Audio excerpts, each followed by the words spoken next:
बात चल रही थी।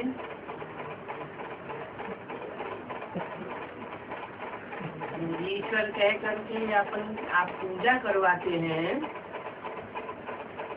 अथवा शिवो हम कहते हैं, वो है बड़े से बड़े कांटे।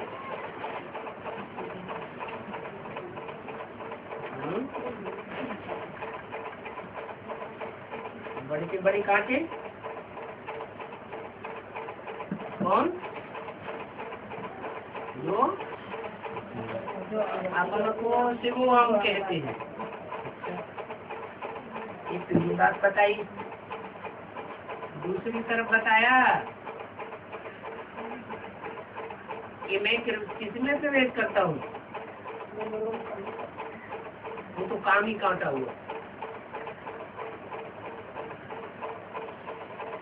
एक होता है कांटा और एक होता है फूल। इसका मतलब जिसमें प्रवेश करता हो मुकर्रर रूप से, वो दुनिया का बड़े से बड़ा कांटा हुआ, और उसको आकर के बड़े से बड़ा क्या बनाता हूँ? फूल बनाता हूँ। माने दुनिया का सबसे जास्ती सुख देने वाला कौन हुआ? कहते हैं बच्चे तुम्हारा बाप आया हुआ।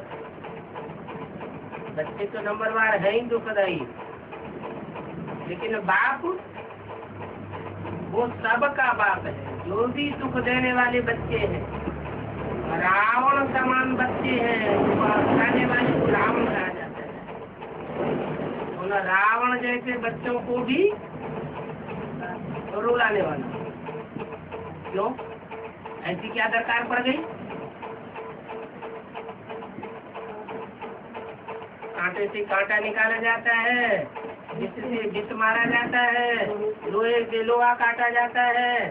तो ये जो दुनिया बड़े से बड़े कांटों की दुनिया हो गई है, इस कांटों की दुनिया को, कांटों को निकालने के लिए क्या चाहिए? बड़े से बड़ा कांटा चाहिए।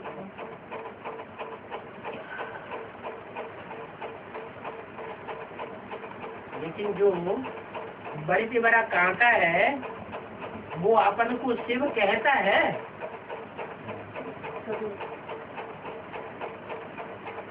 तो उन गुरुओं में जो अपन को शिवो हम कहते हैं, ब्रह्मास्मि कहते हैं, और इस बड़े से बड़े कांटे में क्या अंतर हुआ?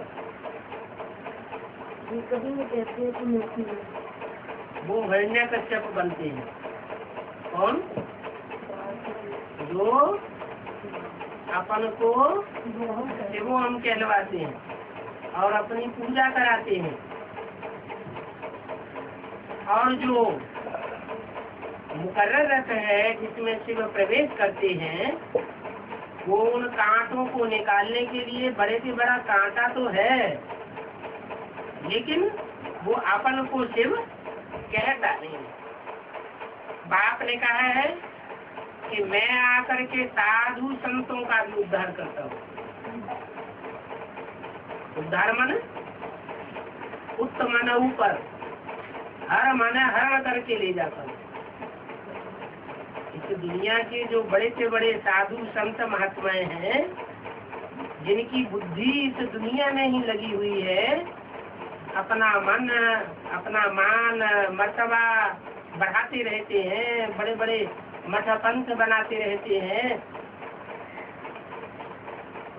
उनकी बुद्धि को हरण करके कहाँ ले जाता हूँ? ऊंची स्टेज में ले जाता हूँ, उनका भी उद्धार करता हूँ। अब साधु तो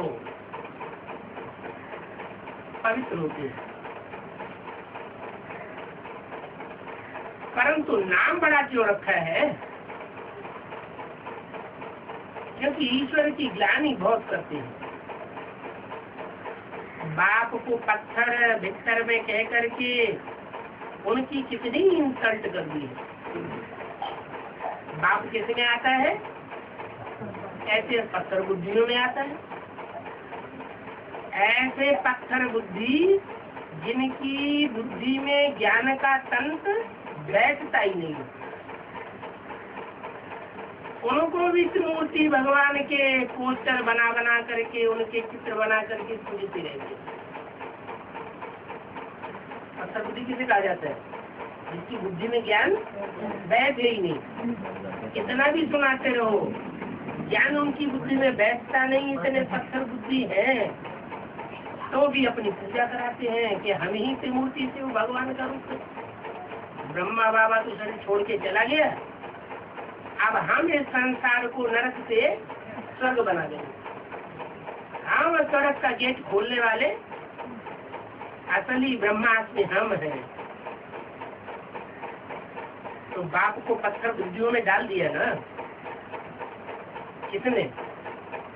उन भक्तों ने जो ऐसे पत्थर बुद्धियों को भी भगवान समझ करके बैठ जाते। तो बाप की इंसल्ट कर दी ना। बाप पत्थर बुद्धि में आवेगा, बाप तो पारस है।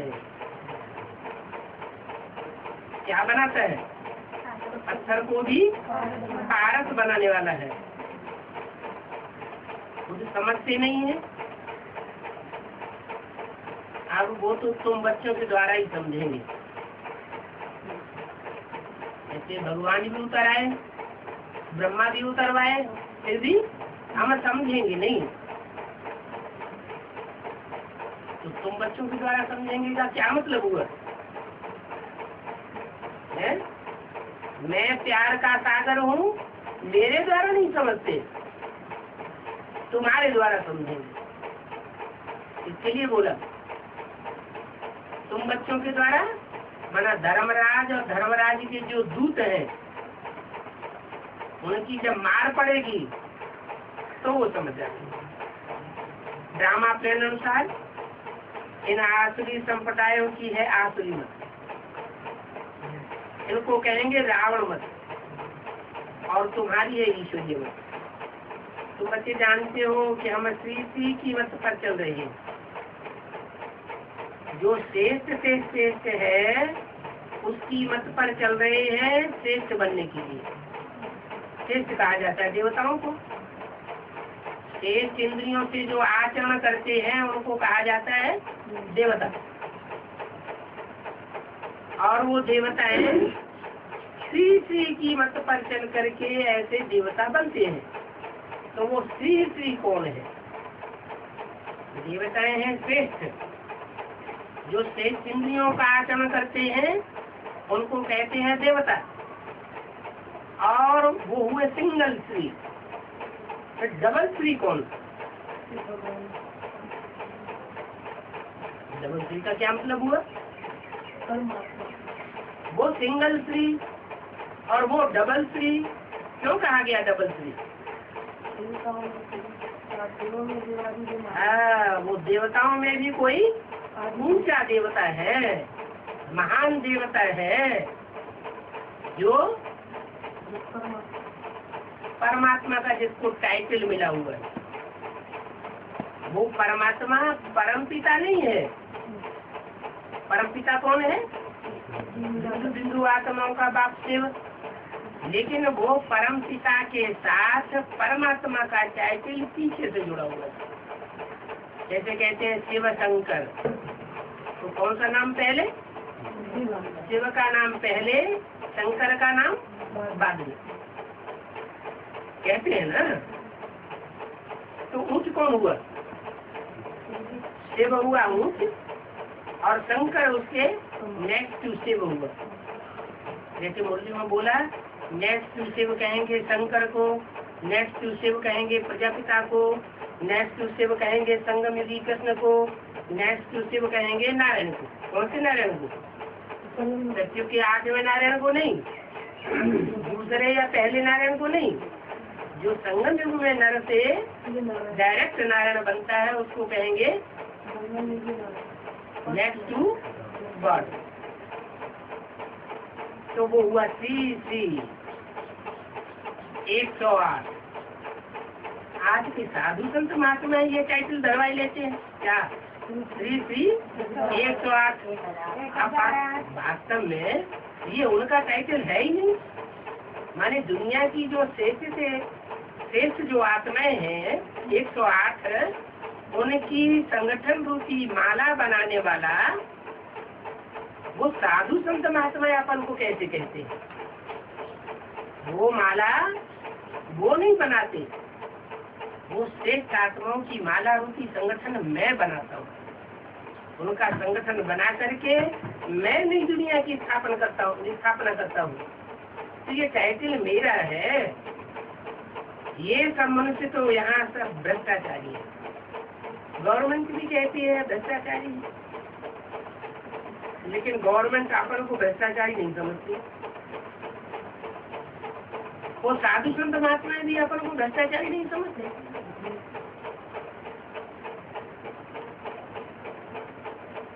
वास्तव में हम थे भ्रष्टाचारी। फिर भ्रष्टाचारी किसने बनाया?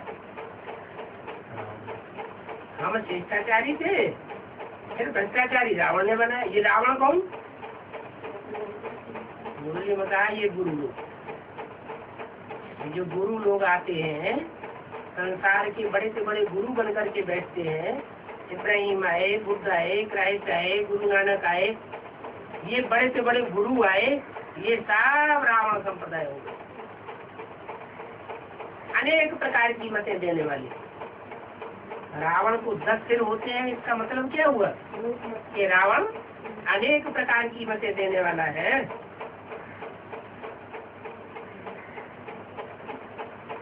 अब इनके संग के रंग में आकर तुम श्रेष्ठाचारी से भ्रष्टाचारी बन गए। तो रावण ने भ्रष्टाचारी बनाया ना। बाप ने समझाया था हम सो का अर्थ क्या है? हम सो देवी देवता। जो सत्युग त्रेता में हम देवी देवताएं थे, वही मंदिरों में रखी हुई मूर्तियां हम अब क्या बन गए हैं? वो पत्थर बुद्धि मूर्तियां बन गई और हम उनकी पूजा करने लगे।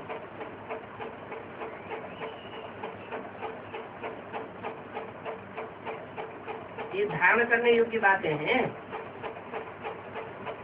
हम सो का अर्थ क्या? हम सो देवता थे, अब हम सो भ्रष्टाचारी बने, गलत बने। बाबा ने समझाया था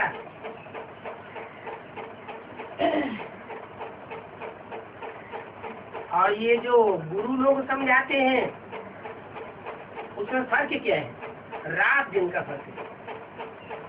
तुम बच्चों की सिवाय और कोई इस फर्क को समझ न सके। तुम्हारा ही पार्ट है समझने का। क्या इनका पार्ट समझने का नहीं है? इनका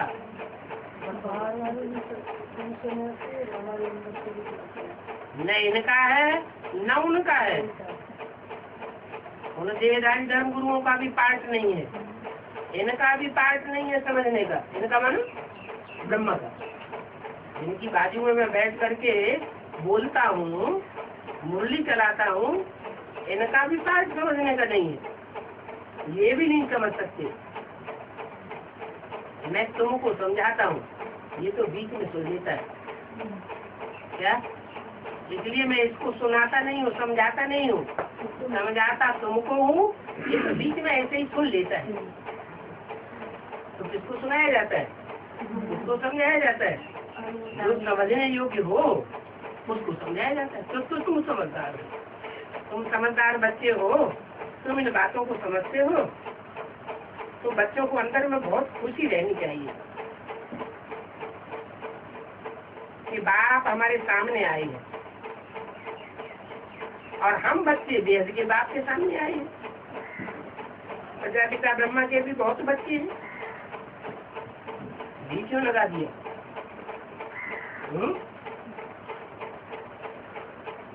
यहाँ घी शब्द क्यों लगाया? ब्रह्मा के भी बहुत बच्चे हैं। ब्रह्मा के कितने ढेर सारे ब्राह्मण ब्राह्मणियां पैदा हो गए। कुछ मुखवंशावली बने और कुछ कुवंशावली बने। तो जैसे ब्रह्मा के ढेर बच्चे हैं, वैसे प्रजापिता ब्रह्मा के भी ढेर बच्चे।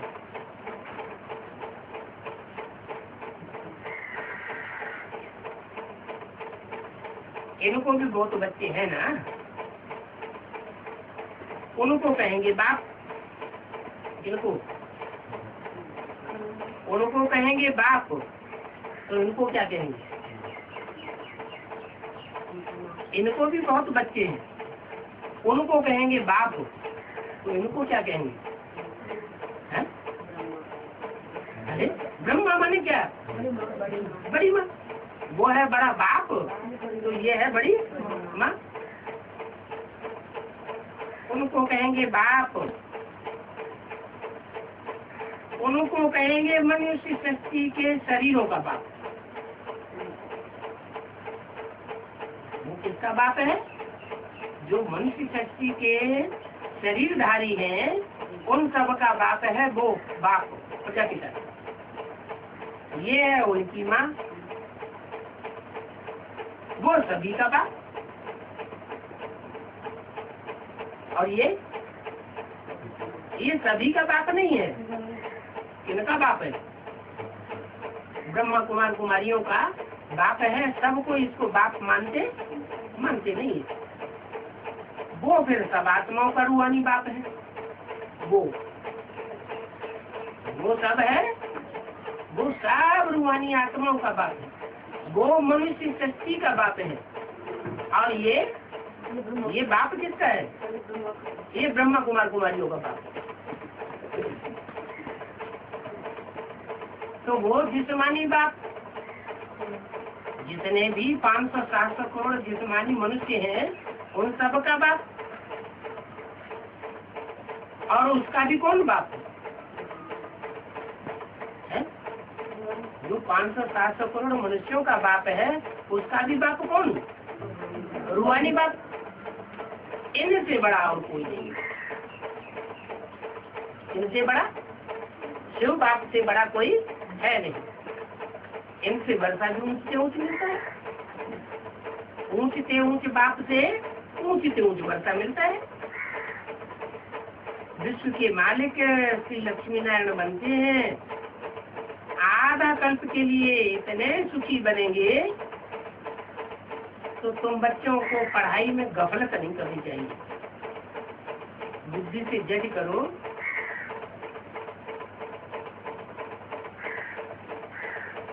ये जो कमाई तुम कर रहे हो, पढ़ाई पढ़ रहे हो, ये तुम्हारा कितना साथ देगी? ये पढ़ाई कितने जन्म साथ देगी? 21 जन्म तो साथ देगी ही। लेकिन जो पुरुषार्थ करने के संस्कार पड़ रहे हैं, कोई तो अलबेलेपन के संस्कार डाल रहे हैं, कोई तीव्र पुरुषार्थ के संस्कार डाल रहे हैं, कोई हाई जंप लगाने के संस्कार डाल रहे हैं। तो जो जैसे संस्कार डाल रहे हैं, वो संस्कार उनके 63 जन्म में भी कायम रहेंगे। क्या मानो बाबर था,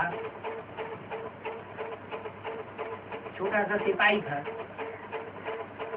और कितना पुरुषार्थ ही निकला? सिपाही से ऊंचा चढ़ करके भारत का सम्राट बनकर के बैठ गया एक ही जन्म में।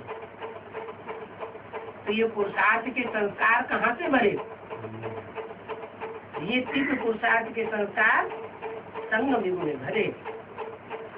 तो विवेक कहता है, वो कमाई जो दुनियावी है, वो तो अल्पकाल क्षण भंगुर के लिए, और ये कमाई तो तुमको जन्म जन्मांतर साथ देगी।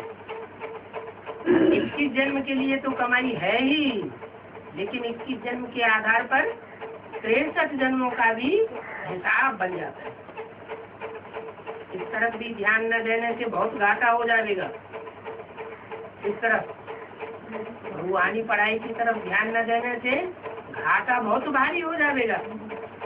जितना याद करेंगे, सुदर्शन चक्रधारी बन बाप को याद करेंगे, उतनी कमाई होगी।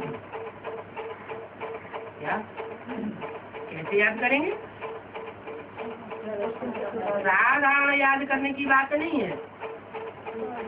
स माने आत्मा, दर्शन माने आत्मा के 84 जन्मों का दर्शन करना। चक्र 84 के चक्र में आत्मा कैसे कैसे चक्कर लगाती है, इस बात पर मनन चिंतन मंथन करना और अपने 84 जन्मों को खोद खोद करके निकालना। हम आत्मा पार्टधारी है ना, तो वो पार्टधारी कैसा है जिसको अपने पार्ट का ही पता न हो। बाप कहते हो तो बेवकूफ पार्टधारी होता है, जिसको अपने पार्ट का ही पता न हो। तो अभी हम क्या हुए हैं? नहीं तो 84 जन्म बताओ कौन कौन से हुए? तो धिंगा मूर्ति हो गई।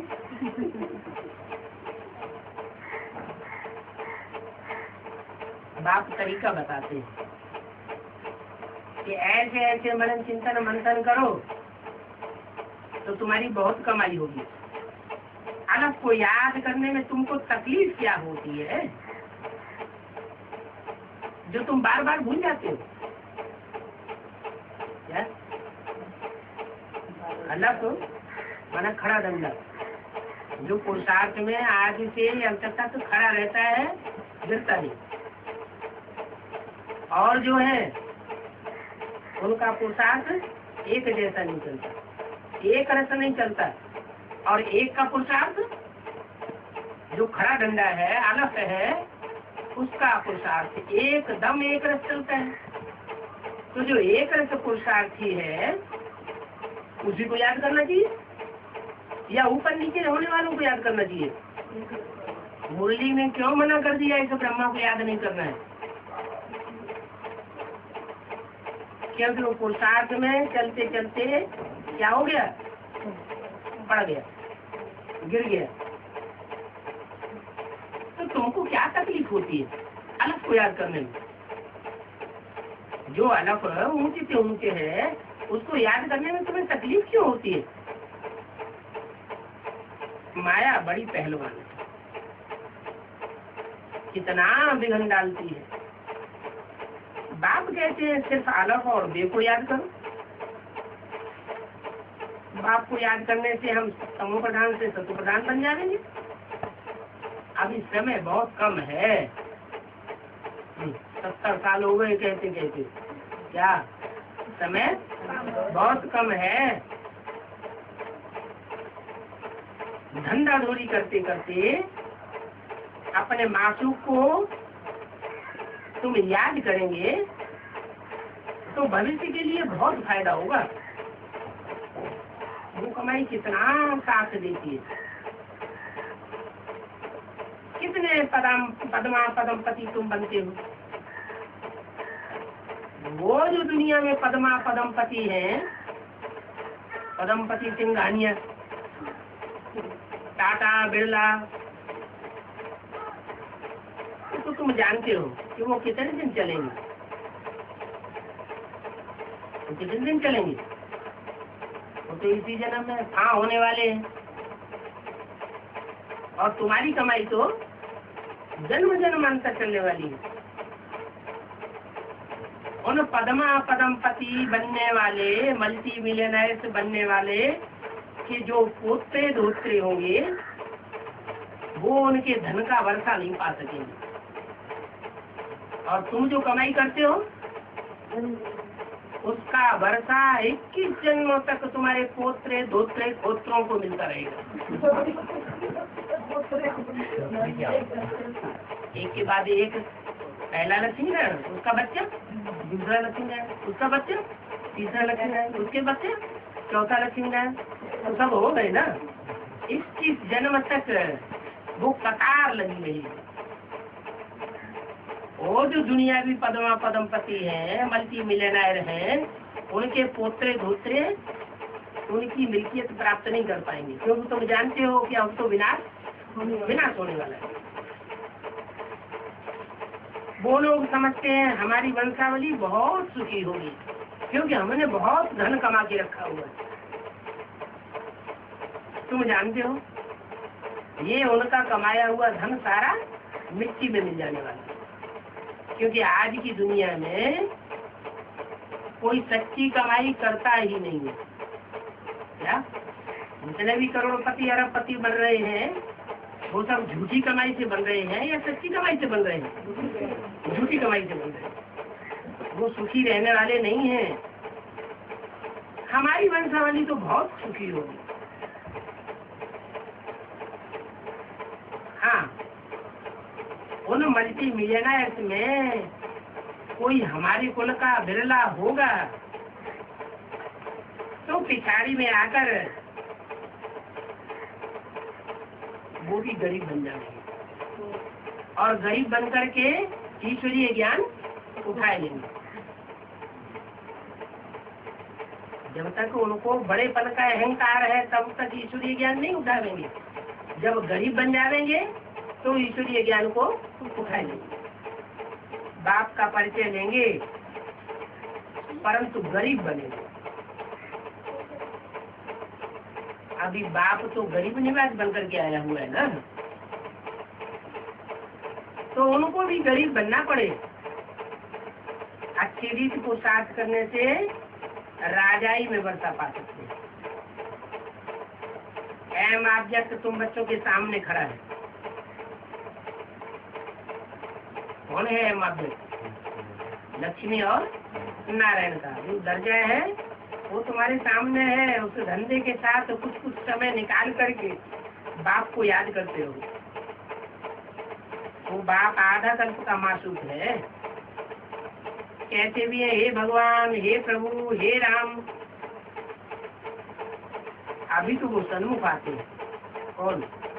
प्रभु, हे राम, हे भगवान। अभी वो सन्मुख आते हैं। वो हर 5-4 वर्ष बाद सन्मुख आते हैं। ऐसे नहीं इसी जन्म में, कल्प कल्प आखिरी जन्म में सन्मुख आते रहेंगे। कहते हैं मैं भारत को यह लक्ष्मी नारायण बना करके ले आया। क्या भारत जो भ्रष्टाचारी बन गया था, उस भ्रष्टाचारी भारत को मैं यह लक्ष्मी नारायण बना करके गया था। अभी फिर आया हूँ। कल लक्ष्मी नारायण बना के गया, आज ये रंग हो गए। अभी मैं फिर आया हुआ हूँ, कल ये फिर क्या बन जाएंगे? फिर रंग से राजा महाराजा बन जाएंगे। तुम भी कहते हो बाबा हम आपसे ये वर्षा लेंगे, इतना ही वर्षा लेंगे, कम नहीं लेंगे। तुम क्या कहते हो? लक्ष्मी नारायण को जो आपने वर्षा दिया है वही वर्षा हम भी लेंगे। भले हमारे बच्चे आज भी तुम संभालो। सिर्फ बाप को याद करो और पावन बनो और सुदर्शन चक्र फिराओ तो तुम सचिव में ऊंच पद पा लेंगे। बाप का परिचय दो। 100 लोग बाप का परिचय सुनेंगे, उनमें से कितने निकलेंगे? 1 निकलेगा। तो जिन 100 को तुमने संदेश दिया वो बेकार चला गया क्या? क्यों?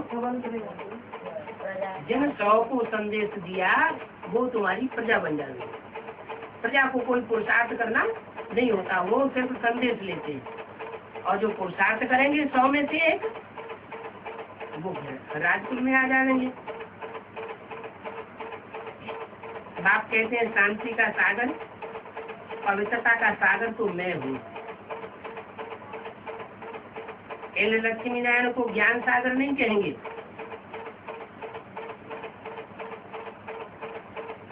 और लक्ष्मी नारायण को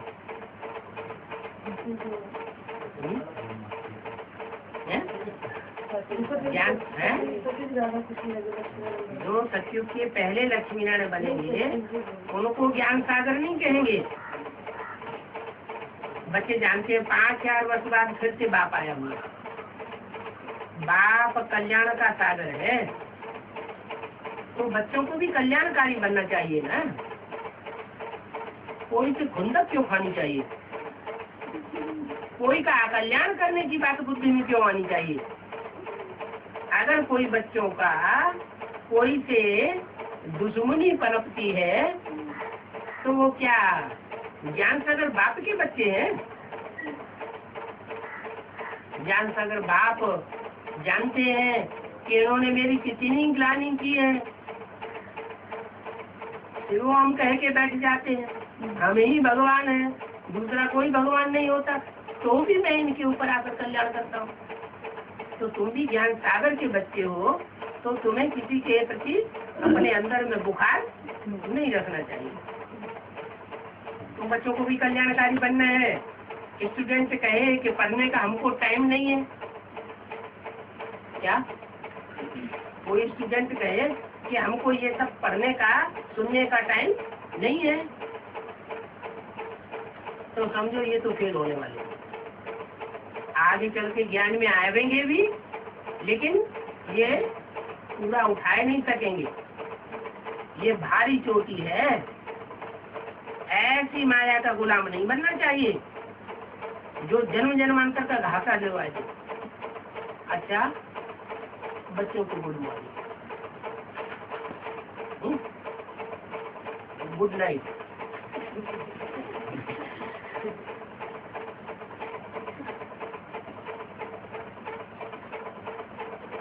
अगली वाणी है रात्रि क्लास 9 अप्रैल 1970।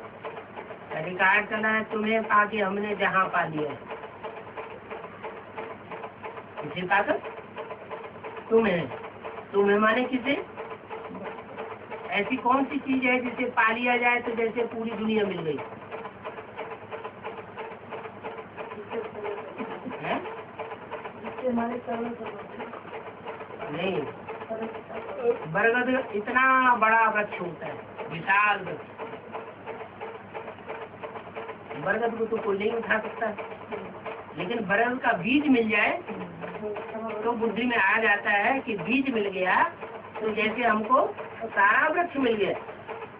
तो ऐसे ही ये इतनी बड़ी दुनिया, उसको कहते हैं जहान। वो जहान हम कैसे पालेंगे? जो जहान का बीज है, बीज माना बाप, जो विश्व पिता है वो हमको मिल जाए तो जैसे सारा विश्व हमको मिल गया। तो यह बात किन्होंने कही कि तुम्हें पाके सारे जहान की राजाई पाई। अभी तुम बच्चे स्टूडेंट भी हो, बच्चे भी हो, टीचर के स्टूडेंट हो और बाप के बच्चे हो। तुम जानते हो कि बेहद का बाप हम बच्चों को विश्व का मालिक बनाने के लिए आए हैं। उन बाप के सन्मुख हम बैठे हैं। क्या ये कौन जानता है? तुम बच्चे जानते हो। तुम किसको कहा जाता है? जो सन्मुख बैठते हैं उनको कहा जाता है तुम। जो बाजू में बैठता है उनको कहा जाता है यह। जो दूर बैठते हैं उनको कहा जाता है वह। तो तुम बच्चे जानते हो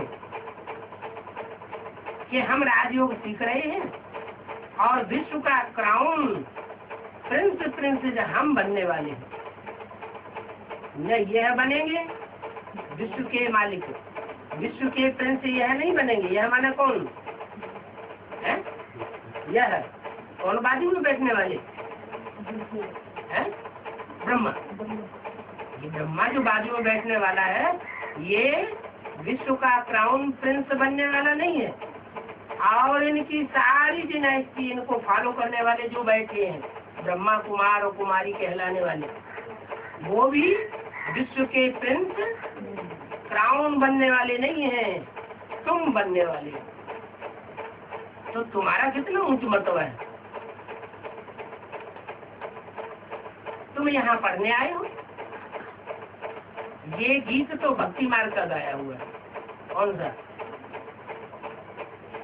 तुम्हें पाके हमने जहाँ पा लिया है। अभी तुम बुद्धि से समझते हो इसका कि हम विश्व के महाराज कुमारी बनेंगे। बाप है ज्ञान का सागर, सुप्रीम रूहानी टीचर, रूहों को बैठ पढ़ाते हैं। उसको नहीं पढ़ाते हैं। जो देवान में बैठते उनको नहीं पढ़ाते। देवान में रहने वालों को नहीं पढ़ाते, उसको पढ़ाते हैं आत्मिक स्टेज में रहने वालों को पढ़ाते हैं। टांगी को बोलिए, मैं सुप्रीम रूहानी टीचर हूँ क्या? मैं छोटा मोटा टीचर नहीं हूँ, सुप्रीम टीचर हूँ। मेरे को कोई पढ़ाई नहीं पढ़ा सकता क्या? दुनिया में जितने भी टीचर्स हैं उन सब टीचर्स का भी मैं टीचर हूँ। कोई टीचर मेरे को पढ़ाई नहीं पढ़ा सकता, मैं सबको पढ़ाई पढ़ाता हूँ। मेरे को कोई पढ़ाई नहीं पढ़ा सकता, मैं सबका बाप हूँ। मेरा इस सच्ची में साकार रूप में कोई बाप नहीं।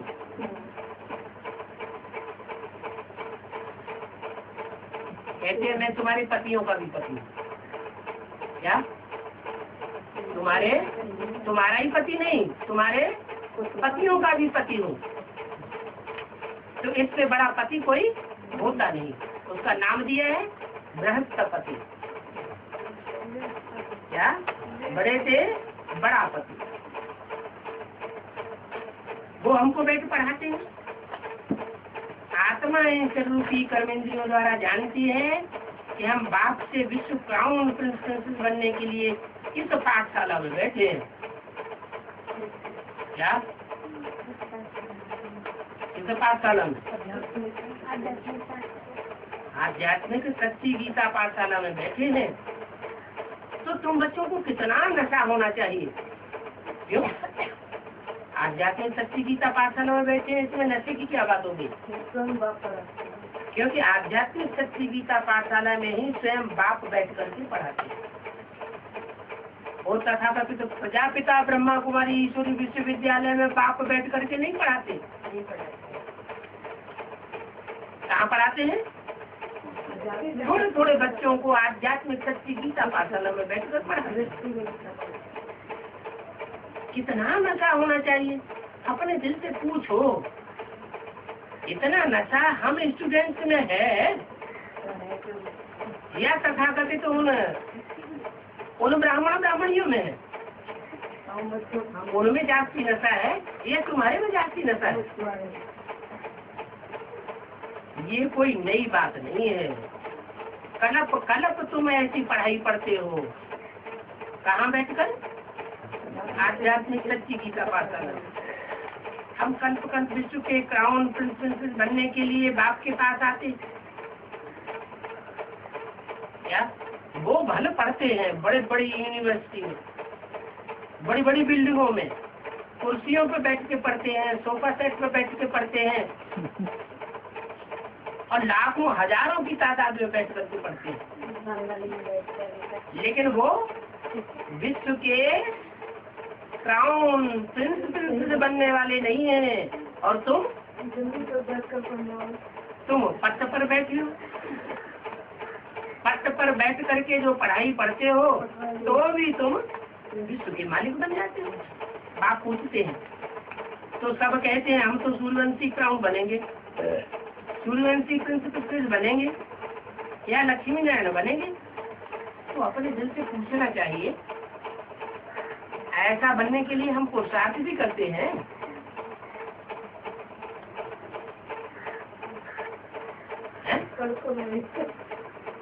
पुरुषार्थ कर रहे हैं। बेहद का बाप जो स्वर्ग का वर्षा देने आए हैं, याद करना चाहिए। एक ही बाप है जो हमारा बाप भी है, टीचर भी है, सदगुरु भी है। उन तथाकथित ब्राह्मण ब्राह्मणियों को जिसने पढ़ाया वो सिर्फ क्या होता है? वो अम्मा से पढ़ा उन्होंने, बेसिक नॉलेज। माँ होती है ना घर में, तो माँ बेसिक नॉलेज पढ़ाई सकती है, ऊंची पढ़ाई नहीं पढ़ाई सकती। तो उन्होंने तो सिर्फ बेसिक नॉलेज ली। और तुम बाप से वो नॉलेज पढ़ते हो जिससे विश्व के मालिक बनते हो। तो वो टीचर भी है और वो तुम्हारा सदगुरु भी। एक ही रूप में तीनों है, बाप भी है, टीचर भी है, सदगुरु भी है। तो जरूर हमको वर्षा भी उतना ऊंच देंगे। इतना ऊंच, जितना ऊंच वर्षा और दुनिया में कोई दे नहीं सकता। देखना चाहिए कि हमको इतनी खुशी है कि हम आज पढ़ते हैं और कल क्राउन प्रिंस बनेंगे, क्योंकि ये संगम है ना। अभी हम इस पार हैं और कल हम उस पार होंगे। उस पार मन अभी हम विषय वैतरण नदी के इस पार हैं, विषय सागर जो संसार है उसके इस पार खड़े हैं। अब हमको पार होकर के जाना है। विषय सागर को क्रॉस करेंगे और हम क्षीर सागर में पहुंच जाएंगे। वहां तो सर्वगुण संपन्न 16 कला संपूर्ण बन करके ही जाएंगे। ये विषय सागर क्रॉस करेंगे तो क्या बन जाएंगे? सर्वगुण संपन्न देवता बन जाएंगे, 16 कला संपूर्ण बन जाएंगे। तो अपन से पूछना चाहिए हम ऐसे लायक बने हैं कैसे? ऐसे लायक क्या क्या बताया? सर्वगुण संपन्न 16 कला संपूर्ण संपूर्ण अहिंसक मर्यादा पुरुषोत्तम बने हैं। अपन से पूछना होता है ना। एक नारद भक्त की बात नहीं है क्या? तो उसके सामने कोई ने शीशा रख दिया, देखो तुम अपना चेहरा देखो, तुम लक्ष्मी को भरने लायक हो। वो कूद कूद की लक्ष्मी के सामने जाता था। लक्ष्मी वरमाला लिए चक्कर लगा रही थी, किसको गले में डालूं? तो वो नारद भक्त लक्ष्मी के सामने जाके खड़ा हो जाता था बार बार। लक्ष्मी मुंह फेर के दूसरी तरफ चली जाती थी।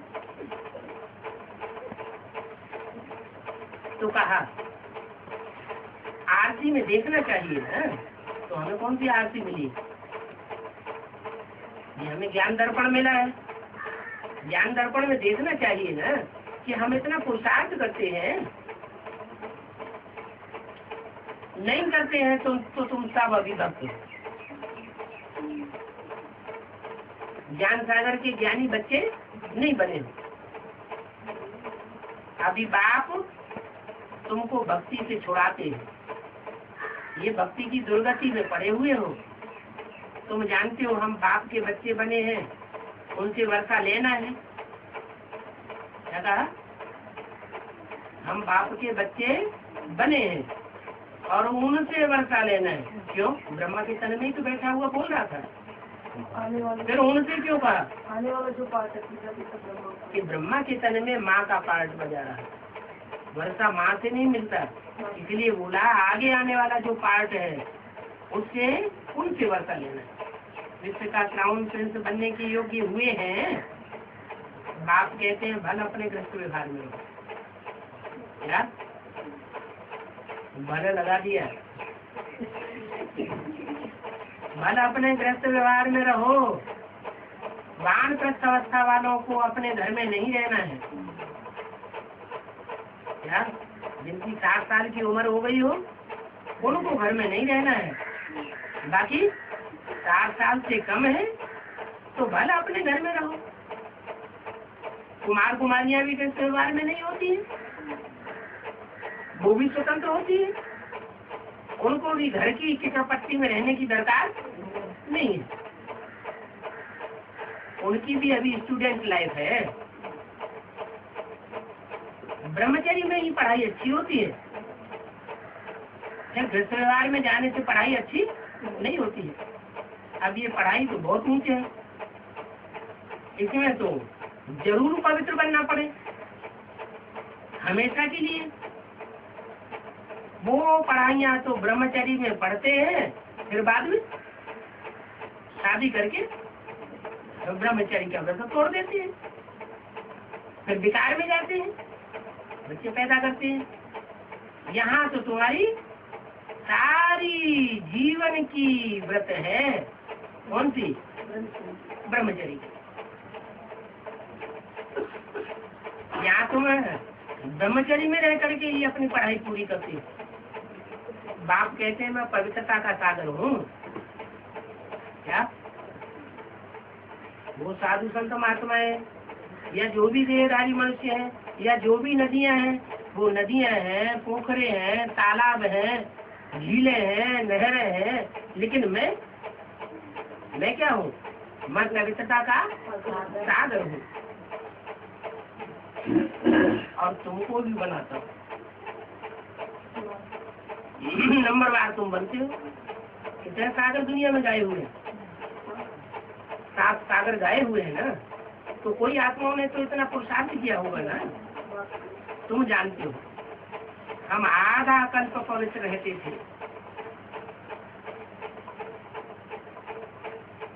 आधा कल्प पवित्र रहे तो कौन हुए? जो पूरे आधा कल्प पवित्र रहते हैं। Second Narayan, third Narayan, fourth Narayan, कौन आधा कल्प पवित्र रहते हैं?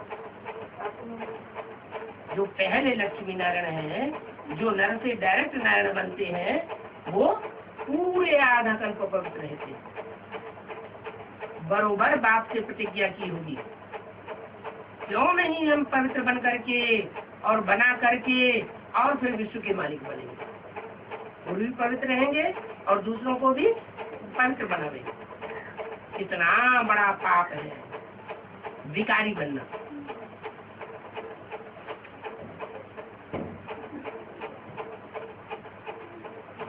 अभी बाप आए हैं, कितने साधारण रूप में आए हैं, परंतु फिर भी आत्मा को नशा चढ़ता है कि बाप आए हैं हमको पवित्र बनाने के लिए। कहते हैं तुम विकारों में जाते जाते अभी वैश्यालय में आकर के पड़े। तुम सतीगुरु में पवित्र थे, ये राधा कृष्ण पवित्र काउंटेंस है। रुद्रमाला भी देखो और विष्णु की माला को भी देखो, दोनों मालाएं हैं। कब तैयार होती है? संगम युग में दोनों मालाएं तैयार होती है। रुद्रमाला सोई फिर विष्णु की माला बनती है। बाद में क्यों बनती है? विष्णु माला को कहते हैं विजय माला। इसका मतलब रुद्रमाला के जो मणके हैं जरूर विकारों पर पहले विजय प्राप्त नहीं करते हैं और बाद में विकारों पर विजय प्राप्त करते हैं तो विष्णु की माला में जाते हैं, रुद्राक्ष की माला बनती है। तो उस रुद्राक्ष की माला में रुद्राक्ष में आंखें दिखाते हैं।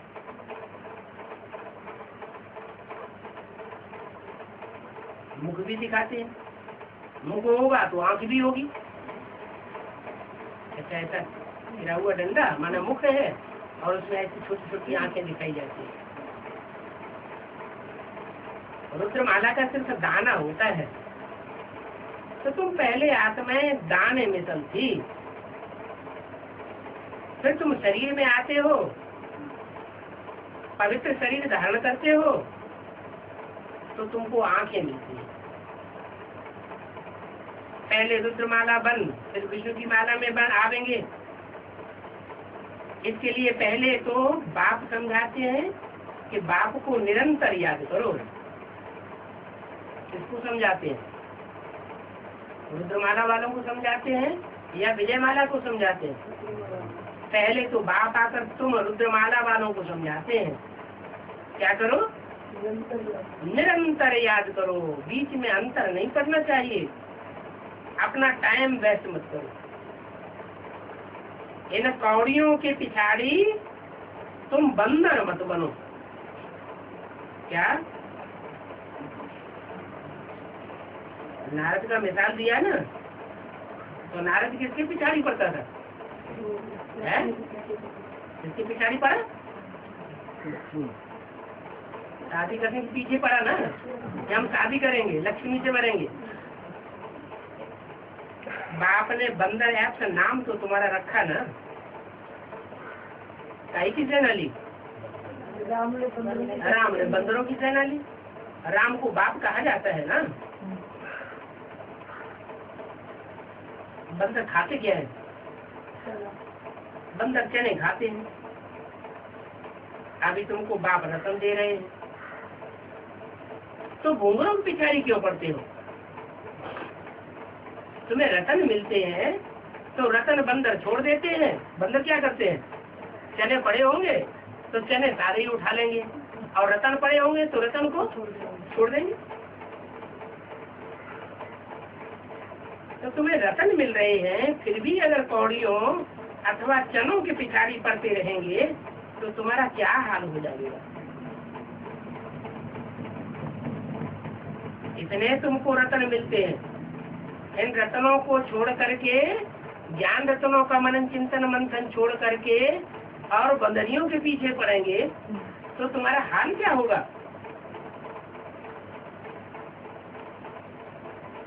रावण की जेल में तुम कैद हो जाओगे।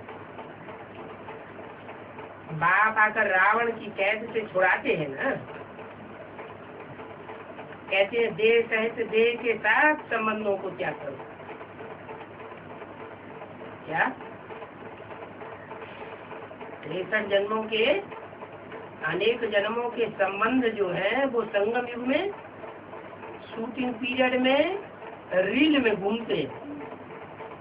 तो जो रील में घूमते हैं उन बातों को भूल जाना चाहिए। अगर याद आती भी है, बार बार माया याद दिलाती है, तो क्या करना चाहिए? उनको बार बार भूल जाना है। उन संबंधों का त्याग करो। अभी अपन को आत्मा निश्चय करो। बाप कहते हैं कि मैं कल्प कल्पाता हूँ। तुमको रावण की जेल से छुड़ाने के लिए भारतवासी मनुष्यों को आकर के विश्व का क्राउन बनाता हूँ, प्रिंसेस बनाता हूँ,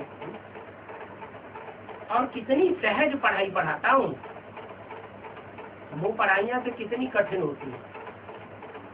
प्राइमरी स्कूल में जो आजकल बच्चे पढ़ाई पढ़ते हैं तो उनके पीठ पे कितना बोझ अलग दिया जाता है। गधे मिशन, बचपन से ही इतनी पढ़ाई, तो वो पढ़ाई तो कितनी कठिन। और बाप की पढ़ाई कितनी सहज। बूढ़ियां भी पढ़ लेती हैं, बूढ़े बूढ़े लोग भी पढ़ लेते हैं। ऐसे भी नहीं कहते हैं कोई 8 घंटा 4 घंटा आकर के यहाँ बैठो, नहीं। यहाँ तो सिर्फ 1 घंटे की पढ़ाई है। बाप सिर्फ 24 घंटे में 1 घंटे पढ़ाई पढ़ाते हैं। 4-8 घंटे की पढ़ाई नहीं है और कॉलेजों स्कूलों की मौके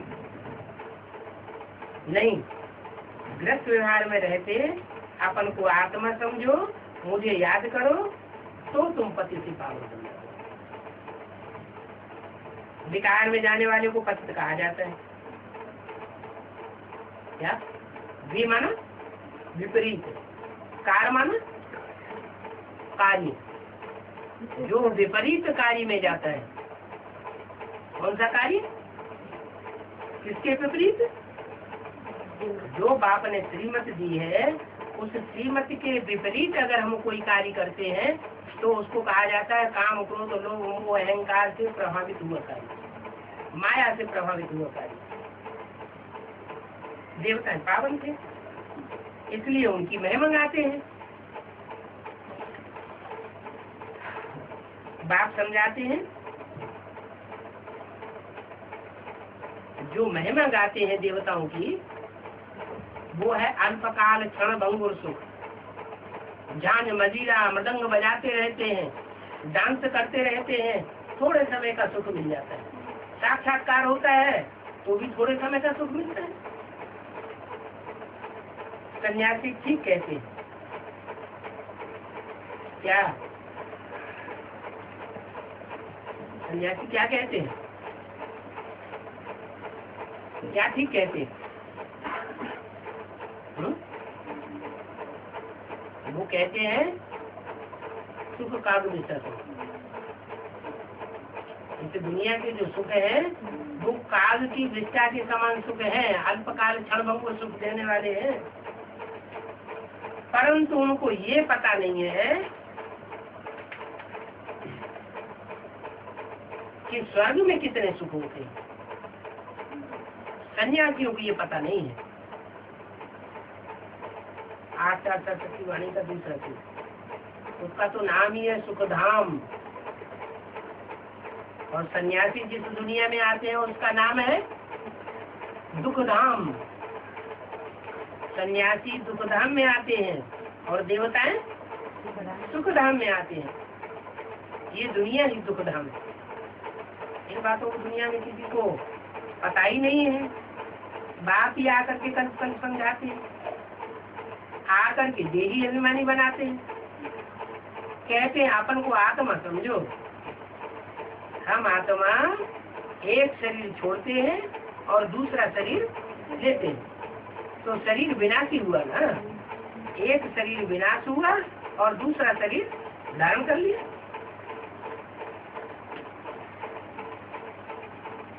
तुम आत्मा हो कि देह हो? तुम देही के मालिक हो।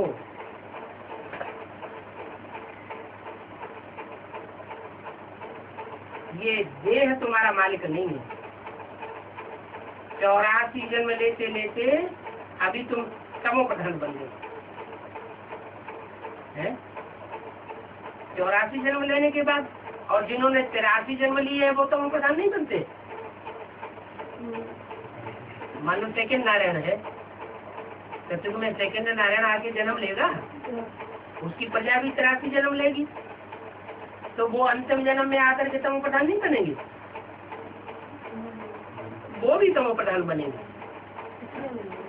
और तुम 84 जन्म लेने के बाद अब तमो प्रधान बने हो,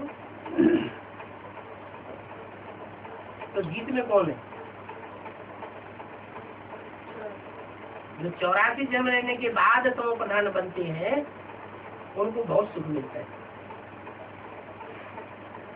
83 जन्म जिनके हुए वो तो कन्वर्ट होने वाले, कम कला वाले हो गए। तुम्हारी आत्मा और शरीर दोनों पतित बन गए। देह अभिमानी बनने के कारण तुमसे पाप हुए हैं।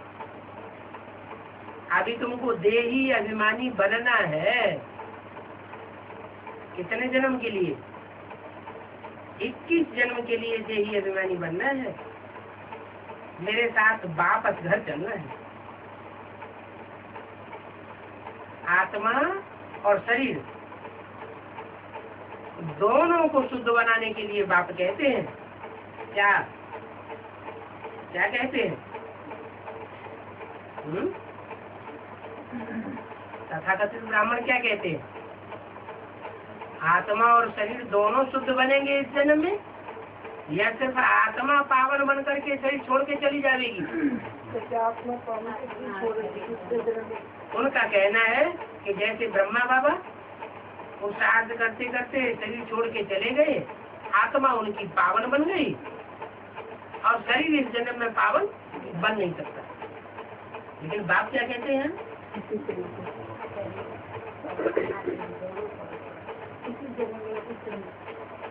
बाप कहते हैं आत्मा और शरीर दोनों को शुद्ध बनाने के लिए बाप राय देते हैं मन मना बहु। ये ऐसा मंत्र है जिससे तुम्हारी आत्मा भी शुद्ध बनेगी और आत्मा रूपी बीज शुद्ध बनने के बाद तुम्हारा शरीर भी निरोगी कंचन काया बनता जाएगा। इसी जन्म में बनेगा या अगले जन्म में बनेगा? इसी जन्म में कंचन काया बनेगा। अगर तुम्हारा इसी जन्म में कंचन काया न बने तो ब्रह्मा सरस्वती जैसे बच्चे और उनके फॉलोअर्स, वो तथाकथित ब्राह्मण ब्राह्मणियां, वो सत्युग में जाके प्रिंस के रूप में तुमसे जन्म कैसे लेंगे? पहले जन्म देने वाला पवित्र बनेगा या जन्म लेने वाला पवित्र बनेगा? जन्म देने वाला रचयिता पहले पवित्र होना चाहिए। गीता में भी अक्षर है। बाप ने कब आकर के राजयोग सिखलाया, ये बात दुनिया नहीं जानती। ऐसे शास्त्रों में लिखा हुआ है कि 5000 साल हुए महाभारत युद्ध हुआ। भगवान ने महाभारत युद्ध कराया। भगवान ने आकर के गीता ज्ञान दिया कितने साल पहले? 5000 साल पहले। तो कृष्ण को कहाँ डाल देते, द्वापर में डाल देते, तो सब गड़बड़ घोटाला हो। वास्तव में कृष्ण द्वापर में तो आता ही नहीं, वो तो आता है कलयुग के अंत में। माना 5000 साल कलयुग, कलयुग की बात उनकी बुद्धि में नहीं है। उनकी बुद्धि में है क्या, ये जो कलयुग चल रहा है, इस कलयुग से पहले महाभारत युद्ध हुआ, द्वापर युग के अंत में। और द्वापर युग के अंत में भगवान ने आकर के गीता ज्ञान सुना करके पापी कलयुग की स्थापना कर दी। तो भगवान आकर के पापी युग की स्थापना करेगा क्या? भगवान बाप आकर के तो स्वर्ग की स्थापना करते हैं। सत्य बाप आवेंगे तो सत्युग की स्थापना करेंगे या झूठखंड स्थापन करेंगे? क्या स्थापन करेंगे? सत्य बाप सत्युग की स्थापना करेंगे। और किन बच्चों के द्वारा? सच्चे बाप के जो सच्चे बच्चे होंगे, सच्चा पोता मेल देने वाले होंगे, उनके द्वारा सत्युग की स्थापना करेंगे। अगर झूठा पोता मेल देने वाले हुए तो वो सत्युग की स्थापना के निमित्त नहीं बन सकते। गाय का पोता मेल है कि नाई ने हमारे बाल कितने काट लिए, ये बताना। कौन सा पोता मेल? विकारों का पोता मेल, तन का पोता मेल, तन के अंदर ही विकार है, और धन का पोता मेल, और मन के अंदर जो दुष्ट संकल्प आते हैं उनका पोता मेल, तो वो भी बताया। अपना सच्चा पोता मेल देने वाले कोई पोतों में एक है। सब बच्चे अपना सच्चा पोता मेल देते नहीं। ओम शांति।